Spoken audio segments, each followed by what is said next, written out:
just because your wife is a homemaker and you go and get the money, don't you ever look down upon her. ఈ నీ భార్య కేవలం ఇంట్లో పని చేసే వ్యక్తిగా ఉన్నది, వంట చేసే వ్యక్తిగా ఉన్నది, నువ్వు వెళ్ళి డబ్బులు తీసుకొని వస్తున్నావు, నీ భార్యని తక్కువగా చూడటం అనేది ఎప్పటికీ నువ్వు చేయకూడని విషయం. ఒక్క రోజు కానీ నిన్ను వదిలేస్తే ఇంట్లో పొద్దున్నే అంట్లు తోమి కాఫీలు చేసి చేయమంటే అప్పుడు కానీ తెలియదు నీకు. You respect the person. A homemaker's job is the most difficult job and most lowly paid job.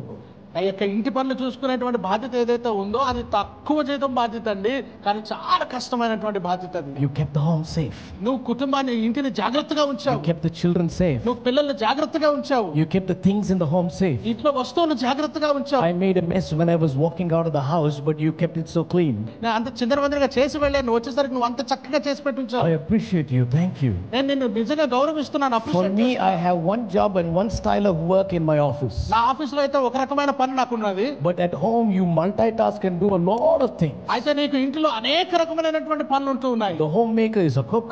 ఆ యొక్క ఇంట్లో ఉన్నటువంటి స్త్రీ వంట The చేస్తుంది. homemaker is a caretaker. ఆ కేర్ టేకర్ గా ఉంటున్నది, The జాగ్రత్తగా homemaker is a water filler.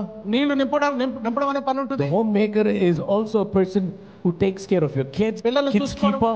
Yeah. పిల్లల్ని చూసుకోవడం అనేది జరుగుతుంది, పిల్లలకు భోజనం పెట్టడం జరుగుతుంది. The homemaker is somebody who is also a janitor. అంతటి కూడా క్లీన్ చేసే వ్యక్తిగా తాను ఉంటున్నది. Why will you not respect that person?